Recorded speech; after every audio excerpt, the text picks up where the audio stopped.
మనతో పాటు బీజేపీ రాష్ట్ర అధికార ప్రతినిధి రాణి రుద్రమ గారు ఉన్నారు. మేడం ఈరోజు గాంధీ హాస్పిటల్ కూడా వెళ్ళారు. మోతిలాల్ పరిస్థితి ఎలా ఉంది?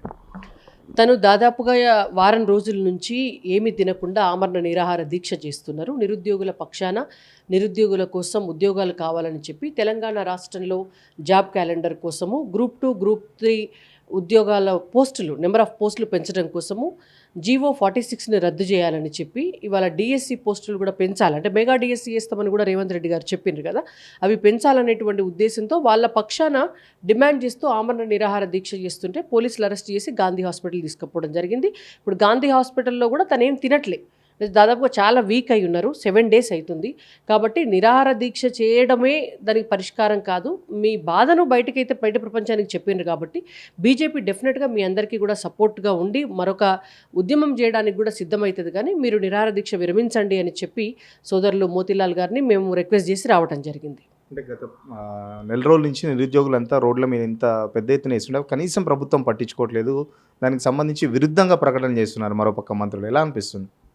అంటే వాళ్ళకి చిత్తశుద్ధి లోపించింది అని చెప్పడానికి ఇది నిదర్శనం. గత 10 సంవత్సరాల కాలం పాటు బీఆర్ఎస్ పార్టీ 10 ఏండ్లు ఇక్కడ అధికారం చెలాయించి కూడా 1200 మంది నిరుద్యోగుల ఆత్మ బలిదానాల మీద వచ్చిన తెలంగాణలో వాళ్ళ అధికారంలోకి వచ్చి తెలంగాణ కోసమే అని చెప్పి వాళ్ళు పార్టీ పెట్టి తెలంగాణ అస్తిత్వమే మాది అని చెప్పి వాళ్ళు అధికారంలోకి వచ్చి ప్రభుత్వంలో కూర్చొని కూడా ఈ 10 సంవత్సరాలు కూడా గత 10 సంవత్సరాలు కూడా నిరుద్యోగుల కోసం ఒక్క నిమిషం ఆలోచించాలి. అసలు కావలసిందే నియామకాల కోసం కదా, మన నియామకాలు మనకు పోతున్నాయి, మా నౌకర్లు మాకు కావాలి అని తెలంగాణ కోసం కొట్లాడి తెలంగాణ తెచ్చుకుంటే ఒక్కనాడు కూడా జాబ్ క్యాలెండర్ రిలీజ్ చేయలేదు, ఒక్క మెగా డిఎస్సి వేయలేదు, అసలు గ్రూప్ పరీక్షలు జరగలేదు, గ్రూప్స్ పరీక్షలు జరగలేదు తెలంగాణ రాష్ట్రంలో. కాబట్టి ప్రతి శాఖలో కూడా ఖాళీలే ఉన్నాయి. 25,000 టీచర్ పోస్టులు ఖాళీలు ఉన్నాయి, గ్రూప్ 1 పోస్టులు ఖాళీ, గ్రూప్ 2 పోస్టులు ఖాళీ, గ్రూప్ 3 ఖాళీ, గ్రూప్ 4 ఖాళీ, మీకు ఎడ్యుకేషన్ డిపార్ట్మెంట్ అయితే డిఈఓలు ఖాళీ, ఎంఈఓలు ఖాళీ, మీకు స్కావెంజర్స్ ఖాళీ, టీచర్స్ ఖాళీ, ఎంఆర్ఓలు ఖాళీ. ఎక్కడ అసలు ఒక డిపార్ట్మెంటు ఇలా ఫిలప్ చేసిండ్రు అనేటువంటిది లేదు. హెల్త్ డిపార్ట్మెంట్లో అయితే ఎబో 60-70% ఖాళీ. మీకు మెడికల్ ఆఫీసర్స్ల దగ్గర నుంచి, మీకు డాక్టర్ల దగ్గర నుంచి, మీకు స్వీపర్ల దగ్గర నుంచి, టెక్నీషియన్స్ దగ్గర నుంచి, కంపౌండర్ల దగ్గర నుంచి, ల్యాబ్ టెక్నీషియన్ల దగ్గర నుంచి, ఫార్మసిస్టుల దగ్గర నుంచి, ఆర్టీసీ డిపార్ట్మెంట్కి వస్తే డ్రైవర్ల దగ్గర నుంచి, కండక్టర్ల దగ్గర నుంచి, స్వీపర్స్ దగ్గర నుంచి, మెకానికల్ స్టాఫ్ దగ్గర నుంచి, అంటే ఏ డిపార్ట్మెంట్లో కూడా నింపకుండా వాళ్ళు గోసబెట్టినరు. కల్వకుంట్ల కుటుంబానికి 4 ఉద్యోగాలు తీసుకొని వాళ్ళు మేము మంచిగా బతికితే చాలని వాళ్ళు అనుకున్నారు. ఇవాళ రేవంత్ రెడ్డి గారు 4 మంత్రిత్వ శాఖలకి వారే మంత్రిగా ఉండి 4 పోర్ట్ఫోలియోస్ తీసుకొని వాళ్ళు ఆయన మంచిగా ఉంటే నేను బాగున్నా, అయిపోయింది, రాష్ట్రమంతా బాగున్నది అని ఆయన అనుకుంటున్నారు. సీఎం మాట్లాడుతూ విద్యాశాఖ ఖాళీగా లేదు, విద్యాశాఖకు నేనే ఉన్నాను, విద్యాశాఖలో ఎటువంటి ప్రాబ్లమ్స్ లేవు, విద్యాశాఖ చాలా పకడ్బందీగా ఉన్నది, నేను చాలాసార్లు రివ్యూ కూడా చేశాను అని చెప్పేసి సీఎం మరో పక్క చెప్తున్నారు. అది మేము విద్యాశాఖ మంత్రి కావాలి అని అడిగితే మీడియా వాళ్ళు అదే క్వశ్చన్ వారిని అడిగితే చెప్పినటువంటి సమాధానం. ఇప్పుడు మీరన్న మాటే, రేవంత్ రెడ్డి గారు అన్న మాటే నేనంటాం. విద్యాశాఖకు మంత్రి ఉన్నారు, నేనే మంత్రి అని రేవంత్ రెడ్డి గారు చెప్తున్నారు కదా. మీరే మంత్రి అయితే మరి విద్యాశాఖలో మీరు విద్యాశాఖ మంత్రి అయినాక 6 నెలల కాలం తర్వాత పాఠ్య పుస్తకాలు స్కూల్స్కు వెళ్తే పాఠ్య పుస్తకాల మీద ముఖ్యమంత్రి అనేటువంటి పేరు కాడ కె చంద్రశేఖరరావు గారి పేరుంది, విద్యాశాఖ మంత్రి అనేటువంటి పేరు కాడ సబితా ఇందారెడ్డి గారి పేరుంది. మరి మీరు ఏం చేసినారు అంటే అది మీ ఫెయిల్యూరే కదా. మీరే విద్యాశాఖ మంత్రి అయితే మరి 25,000 టీచర్ల పోస్టులు ఉన్నాయి, ఎందుకు జంబో డిఎస్సి వేసి టీచర్ పోస్టులు నింపట్లేరు? మీరే విద్యాశాఖ మంత్రి అయితే ఇవాళ డిఈఓ పోస్టులు 26 జిల్లాలకు ఖాళీలు ఉన్నాయి, ఎందుకు మీరు నింపట్లేరు? మీరే విద్యాశాఖ మంత్రి అయితే ఇలా ఎంఈఓ పోస్టులు 590 మండలాలలో ఖాళీ ఉన్నాయి, మరి మీరు ఎందుకు నింపట్లేరు? మీరే విద్యాశాఖ మంత్రి అయితే డిప్యూటీ ఎడ్యుకేషన్ ఆఫీసర్ పోస్టులు 64 ఖాళీ ఉన్నాయి తెలంగాణ రాష్ట్రంలో, మీరు ఎందుకు నింపట్లేరు? మీరే విద్యాశాఖ మంత్రి అయితే ఇవాళ మొత్తం మూతబడ్డ స్కూల్సే 4-5 వేలు ఉన్నాయి, అవన్నీ ఎందుకు తెరిపించట్లేదు? మీరే విద్యాశాఖ మంత్రి అయితే ఇవాళ ఊడ్చడానికి కూడా స్కూళ్ళల్లో స్కావెంజర్స్ లేరు, మీరెందుకు వాళ్ళందరినీ కూడా పెట్టట్లేరు? మీరే విద్యాశాఖ మంత్రి అయితే ఒక నూతన విద్యా విధానాన్ని తీసుకొచ్చి పిల్లలకు మంచి భవిష్యత్తును అందించడానికి ఒక విద్యా రంగానికి ఒక విద్యాశాఖ షెడ్యూల్ కానీ ప్రణాళిక కానీ మీరెందుకు డిసైడ్ చేస్తలేరు? మీరే విద్యాశాఖ మంత్రి అని చెప్పుకుంటారు, మరి మొత్తం మీ ఫెయిల్యూర్సే ఉన్నాయి. ఇవాళ మీరే హోంశాఖ మంత్రి, హోంశాఖను మీ దగ్గరే పెట్టుకున్నారు. మీరే హోంశాఖ మంత్రి అయితే మొత్తం క్రైమ్ రేట్ ఎందుకు పెరుగుతుంది తెలంగాణ రాష్ట్రంలో? ఒక వ్యక్తి పైన ఒక 20-30 మంది కలిసి కర్రలతో దాడి చేసి చంపుతుంటే పోలీసులకు ఫోన్ చేస్తే 2 గంటల వరకు పోలీసులు పోలేని పరిస్థితి ఉన్న తెలంగాణ రాష్ట్రంలో. ఒక మహిళను 3 రోజులు 4 రోజుల పాటు అరాచకంగా కిడ్నాప్ చేసి ఆమె పైన అత్యాచారం చేసి ఆమెను చంపాలని చూసినటువంటి పరిస్థితులు ఉన్నాయి తెలంగాణలో. ఆడపిల్లలను ఎత్తుకపోతున్నారు తెలంగాణలో. రోడ్ మీద పోయేటోళ్ళు బండ్లు అడ్డం తీయండి అంటే కూడా వాళ్ళ మీద పడి కొట్టి వాళ్ళ కళ్ళల్లో కారం జల్లేటటువంటి పరిస్థితి ఉన్నది తెలంగాణలో. హిందూ ముస్లిం గొడవలు అవుతున్నాయి. మొన్న మెదక్ లాంటి ప్రాంతంలో మత ఏమంటారు గొడవలు జరిగి కత్తిపోట్లకు గురైనటువంటి సందర్భాలు జరుగుతున్నాయి తెలంగాణలో. మరి మీరు హోంశాఖ మంత్రి అయితే మరి మీరు ఎందుకు పర్యవేక్షణ చేయట్లేదు? ఒక్కరికి చేతగాకనే కదా 10 మంత్రిత్వ శాఖలు పెట్టి ఒక్కొక్క శాఖ ఒకరికి ఇయ్యమనేది. అన్ని మీ దగ్గర పెట్టుకుని నేను లేనా అనంటే మరి మీరు ఒక్కరే 10 తలల రావణాసురుని లెక్క మీరు పరిపాలన అందించగలుగుతారా? కాబట్టి రేవంత్ రెడ్డి గారిని మేమేమంటున్నాము అంటే మీ ఒక్కరితో సాధ్యం కాదు. ఏ శాఖకు ఆ శాఖను మంత్రిని పెట్టండి. ఇవాళ ఉన్నటువంటి నిరుద్యోగుల సమస్య చాలా తీవ్ర రూపం దాల్చింది. తెలంగాణ రాష్ట్రం అంతా కూడా అట్టుడుగుతుంది. వాళ్ళు 10 సంవత్సరాలు అంతకు ముందు కూడా తెలంగాణ రాష్ట్రం రాకముందు కూడా వాళ్ళు చదివి అశోక్ నగర్ చెట్ల కింద 2 అరటిపళ్ళు తిని బతికినారు. ఇవాళ వాళ్ళ గోస మీరు పుచ్చుకోకండి.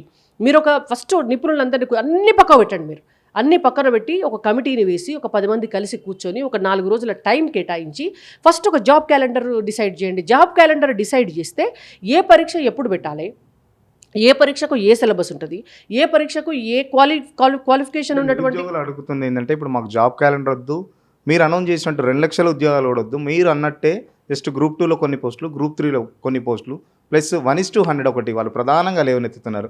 ఇంకొకటి వచ్చేసి ఎగ్జామ్స్కి మధ్యలో గ్యాప్ ఉండాలి. లేకపోతే నిన్ననే ఒక అబ్బాయి కూడా సూసైడ్ చేసుకోవడం జరిగింది ఒత్తిడి తట్టుకోలేక. నేను అదే చెప్తున్నాను. జాబ్ క్యాలెండర్ డిజైన్ చేస్తే అందులో డిస్కషన్కి వస్తాయి. ఒక ఎగ్జామ్ డేట్ పలానాది ఇస్తున్నాము, ఇంకో ఎగ్జామ్ డేట్ పలానా డేట్ ఇస్తున్నాము అంటే దానికున్న సిలబస్ ఏంటిది, దీనికున్న సిలబస్ ఏంటిది. ఒకవేళ నిజంగానే క్వాలిఫికేషన్ కూడా ఆ పరీక్ష రాయడానికి ఈ పరీక్ష రాయడానికి కూడా సేమ్ క్వాలిఫికేషన్ ఉన్నటువంటి అభ్యర్థులు అప్లై చేసుకోవాలనుకోండి. సిలబస్ వేరే ఉంటే వాళ్ళు చదువుకోవడానికి రివిజన్ చేసుకోవడానికి కొంత సమయం కావాలి.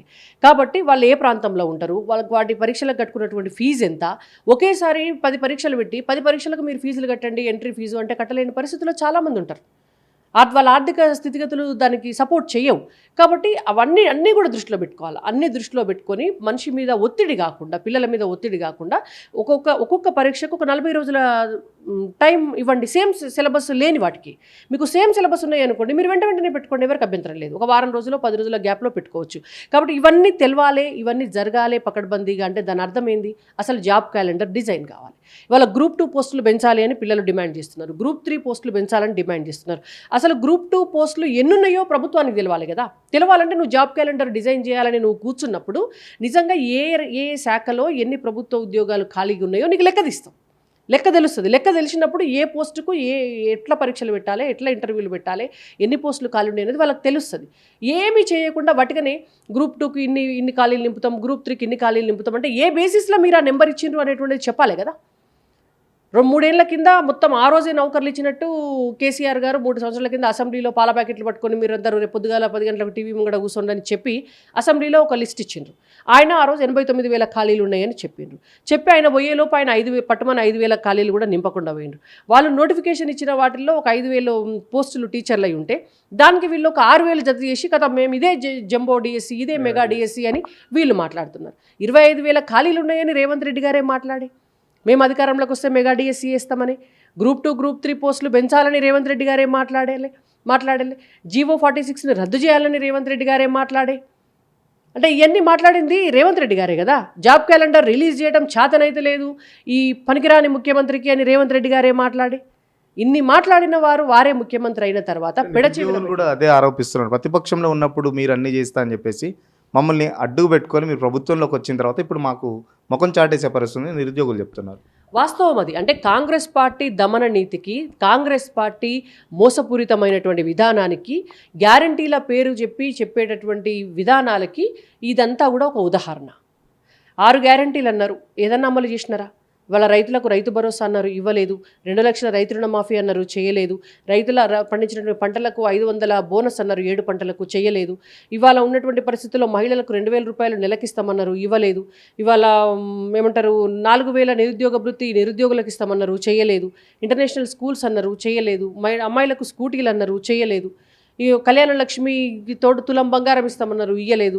ప్రతి మహిళ పేరు మీద ఇల్లు కట్టిస్తామని అన్నారు, గృహజ్యోతి పేరు కింద, చేయలేదు. అంటే వాళ్ళు ఇచ్చిన మాట ఏది కూడా వాళ్ళు నిలబెట్టుకోలేదు. అలాగే ఈ ఉద్యోగాల విషయంలో కూడా రేవంత్ రెడ్డి గారు, కాంగ్రెస్ పార్టీ నిరుద్యోగులను మోసం చేసింది, తెలంగాణ రాష్ట్ర ప్రజలను కూడా మోసం చేసింది. ప్రజలు చాలా తొందరగా దాన్ని గ్రహిస్తున్నారు. అంటే మీరు పాలన బాగాలేదంటున్నారు, ముఖ్యమంత్రి ఏమో పాలన చూసే ప్రతిపక్షాల నుంచి వెళ్ళి ఎమ్మెల్యేలు కూడా మా పార్టీలోకి వస్తున్నారని ముఖ్యమంత్రి చెప్తున్నారు. ఇప్పుడు ఎమ్మెల్యేలు పార్టీ మారడానికి పాలన చూసి పోరు. మరి అట్లా అయితే పోయినసారి కేసీఆర్ గారి దగ్గరికి కూడా మొత్తం వాళ్ళ సీఎల్పీ అంతా పోయింది. పాలన బాగుండిపోయిందా? వాళ్ళు చెప్పుకుంటారు, తీసుకునడానికి వేరే సమాధానం లేక చెప్పుకుంటారు.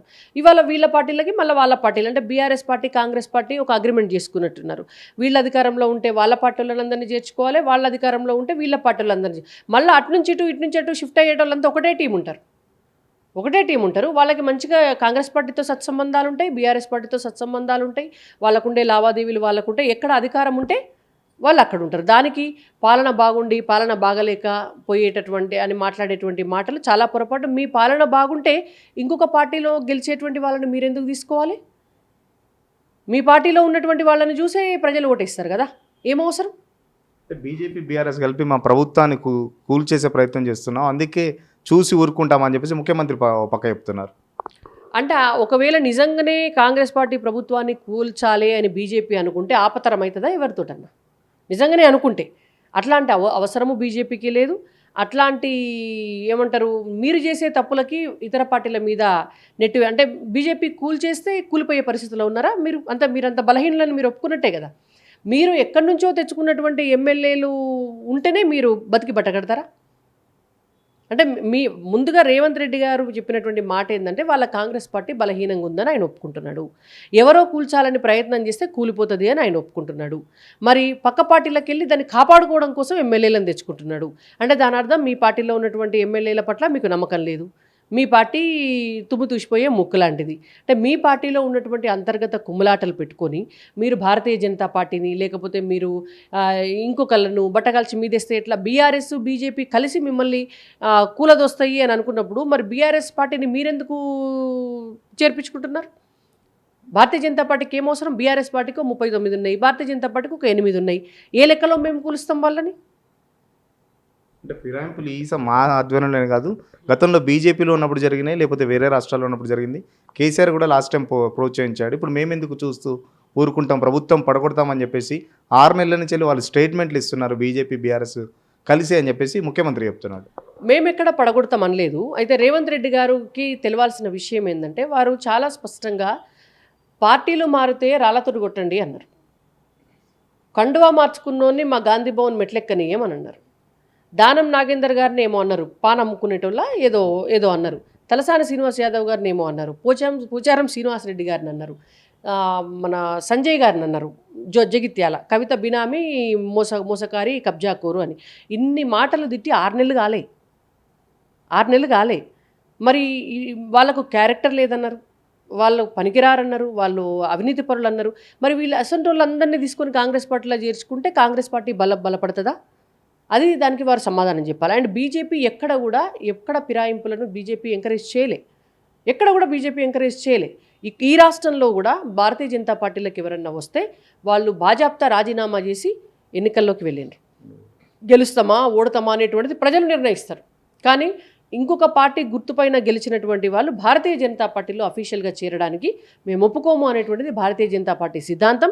దేశవ్యాప్తంగా కూడా మేము అదే సిద్ధాంతం మీద కట్టుబడి ఉన్నాం, అదే సిద్ధాంతం మీద నిలబడతాం. లాస్ట్గా నిరుద్యోగులకు సంబంధించి బీజేపీ ముందు ఏ స్టాండ్ తీసుకోబోతుంది, వాళ్ళకు ఏ విధంగా సహాయపడుతుంది? డెఫినెట్గా నిరుద్యోగుల కోసం భారతీయ జనతా పార్టీ ఎప్పుడు కూడా నిరుద్యోగుల పక్షాన్నే ఉంది. గతంలో నిరుద్యోగుల కోసం ర్యాలీలు కూడా చేసినాం. నిరుద్యోగుల కోసం మా పార్టీ అధ్యక్షులు అప్పుడు బండి సంజయ్ గారు ఉన్నప్పుడు అన్ని జిల్లాలలో ర్యాలీలు చేసినారు. నిరుద్యోగుల పక్షాన మేము కొట్లాడతామని చెప్పినాము, అప్పుడున్నటువంటి ప్రభుత్వాన్ని హెచ్చరించినాము. ఆ తర్వాత కిషన్ రెడ్డి గారు అధ్యక్షులు అయిన తర్వాత కూడా మీరు గత నెల రోజుల నుంచి కూడా మీరు చూడండి, నిరుద్యోగుల అన్యాయం జరుగుతుంది అన్నప్పుడు మా పార్టీకి సంబంధించినటువంటి యువమోర్చా కార్యకర్తలను ఎక్కడంటే అక్కడ టీఎస్పీఎస్సీ ముందు ధర్నా చేసినాము, ముఖ్యమంత్రి ఇంటి ముందు ధర్నా చేసినాము, అశోక్ నగర్లో ధర్నాలు చేసినాము, నిరసనలు చేసినాము, మా పార్టీ ఆఫీసులో నిరసనలు చేసినాము. ఇవాళ నిరుద్యోగ జేఏసీ నాయకుడు మోతీలాల్ గారు ఆమరణ నిరాహార దీక్ష చేస్తుంటే కూడా వారిని కూడా పరామర్శించి వారికి మద్దతు ఇచ్చి వారిని దీక్ష విరమించాలని కోరటం కూడా జరిగింది. ఎందుకంటే వారు ఆరోగ్యంగా ఉండడం మనకు కావాల్సింది కాబట్టి అందరం కలిసి కొట్లాడి మనకు కావాల్సినటువంటి హక్కుల్ని మనం సాధించుకుందాం, ప్రభుత్వం మెడలు వంచైనా అని కూడా చెప్తున్నాం. ఇప్పుడు నిరుద్యోగులందరికీ కూడా భారతీయ జనతా పార్టీ తరఫున మేమందరినీ కూడా రిక్వెస్ట్ చేస్తున్నాము, ఖచ్చితంగా మీ అందరి పక్షాన మేము కొట్లాడతాము. కాబట్టి మనందరం కలిసి కొట్లాడి మన హక్కుల్ని మనం సాధించుకుందాం. ఆమరణ నిరాహార దీక్షలు, ఆత్మహత్యలు అనేటువంటివి సమస్యలకు పరిష్కారం కాదు. ఇప్పటికైనా కాంగ్రెస్ ప్రతిపక్షంలో ఉండగా ఇచ్చిన హామీలన్నీ కంపల్సరీ నిరుద్యోగులకు సంబంధించి అవన్నీ నెరవేర్చాలని, లేకపోతే బీజేపీ తరపున భవిష్యత్ కార్యాచరణ చాలా తీవ్రంగా ఉంటుందని చెప్పేసి మరోపక్క విద్యార్థులు ఎటువంటి ధైర్యం కోల్పోకుండా ఆత్మహత్యలు చేసుకోవద్దు, ధైర్యంగా ఉండాలని చెప్పేసి మేడం చెప్తున్నారు.